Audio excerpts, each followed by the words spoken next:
Welcome back to the channel, Starseekers. My name's Luke, and in today's video we're going to be taking a look at a weird little game which goes by the name of About an Elf. And well, it's actually quite hard to describe what this one's about, but it's basically a blend of a visual novel, point-and-click adventure and RPG, which follows an elven princess and her loyal feline apprentice as they attempt to restore the elven kingdom and rid the world of evil monsters. Now, the screenshots alone for this game had me wondering what the hell I was about to play, so let's dive in and try and unravel this bundle of weirdness, and make sure to like and subscribe if you enjoy my content and want to see more.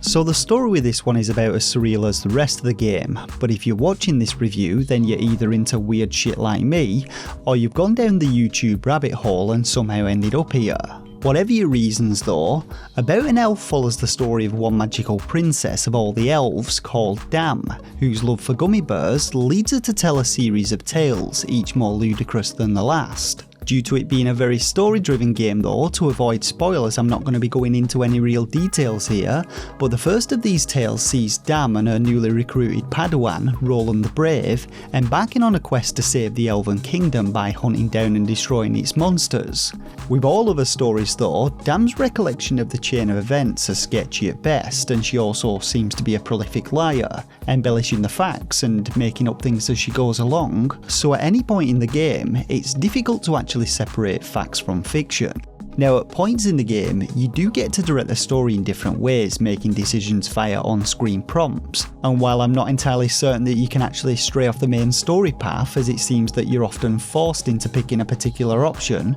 you do get to experience some additional humorous dialogue if you select the wrong option. A big part of About an Elf though is its storyline, with it playing similar to a visual novel, and while at times it does come across as being a little juvenile, I did enjoy the game's humour. It's silly and strange, but it's my cup of tea, and while there is of course a lot of reading to do in the game, I found its storyline to be enjoyable, and I like the amusing lore that has been created around the elven world and the little poems which are used to deliver it.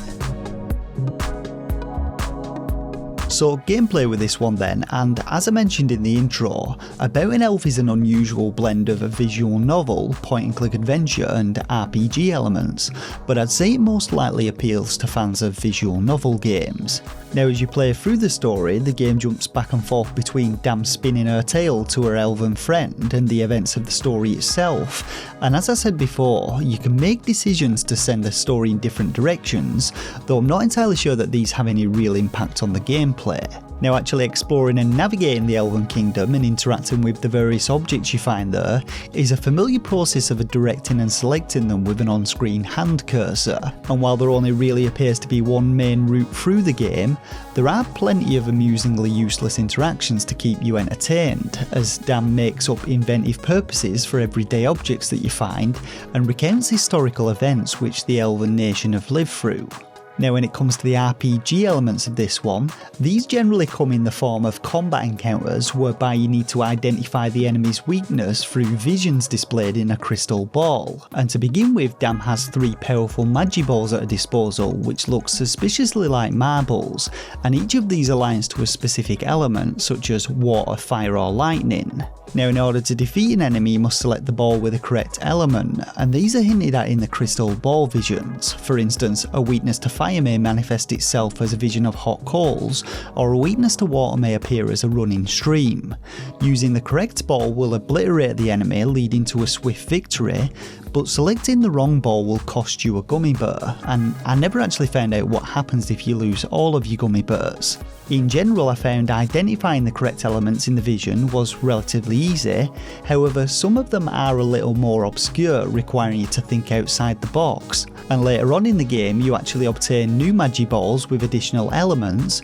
and this does widen your options, which additionally makes things a little bit more difficult. Now, on the odd occasion, your cat buddy will chime in every once in a while, utilising his feline ferocity to defeat enemies, and this does add a little bit of variety to combat and makes for some amusing encounters, but it is generally pretty simple stuff, allowing the story to continue on with very little interruption. There are also times in the game where you're able to acquire different items, but you don't actually have any real access to these, and from what I could tell, they seem to have been implemented as a way to force you to speak to NPCs, as they just appear to be used automatically at specific points in the game to progress the storyline. Now the game sees you traversing through 4 different worlds, and I'd say on average it takes around 3 to 4 hours to complete, depending on how quickly you can read and how many mistakes you make with your choices. Throughout this time though, the gameplay loop doesn't really change all that much. You explore an area, maybe have to locate a specific item, speak to a bunch of NPCs and then battle various monsters,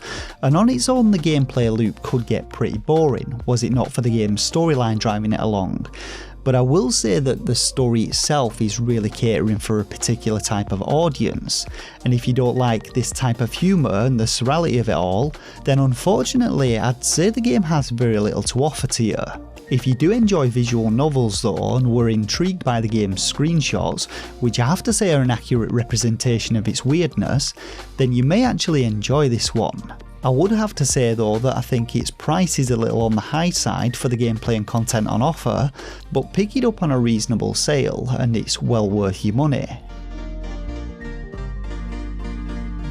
So visually, the game doesn't contain any graphics as such and is almost entirely comprised of static or animated pictures. Presumably, the majority of these have been created digitally using a combination of 2D and 3D rendering software for the environments and objects. However, the game's characters appear to be dressed in different costumes. I really like the variety of the characters that you meet and just the overall weirdness of them all, and I was generally just a fan of the surreal quality of both the characters and environments. On the audio side of things, there's actually very little in the way of sound effects, but the game's feel and atmosphere is generally driven by its music. It utilises short loops of music in different situations, such as when striking an enemy or after achieving a victorious battle, and there are also some pretty catchy tunes in the game, including a quirky little rendition of Pachelbel's Canon, which I particularly enjoyed. So on the performance side of things, there were no real issues with the game, probably due to it having no real graphics to render. When it comes to issues, there's no issues with the game's mechanics, they all function perfectly fine, though I would say that I feel the game needed something more just to make its gameplay loop feel a little more exciting. Despite the visuals being different in each area and the battles becoming tougher due to the additional balls, the fact remains that once you've played through the first world, you've more or less played through them all. I did however enjoy the storyline in this one, which is probably the most important thing considering it's a visual novel, and I would say that its weirdness definitely lived up to my expectations. Admittedly, its quirkiness and humour is a bit of an acquired taste, but I for one enjoyed it, and when it comes to my own personal rating of the game, I'm going to be giving About an Elf 3 out of 5 stars. While admittedly it wasn't quite what I was expecting, I do enjoy a good visual novel. About an Elf breaks the mould on the traditional visual novel formula, opting for surreal humour and a ludicrous plotline, which like most of the encounters in the game actually has no real meaning whatsoever. And so that just about does it for this review of About an Elf on the Nintendo Switch. Make sure to hit that like button if this review helped you out, let me know your thoughts and opinions down in the comments section below, and if you watch my content regularly but are not yet subscribed, then please consider doing so. For now though, I just want to thank you all once again for watching, and until next time, take care of yourselves and game on.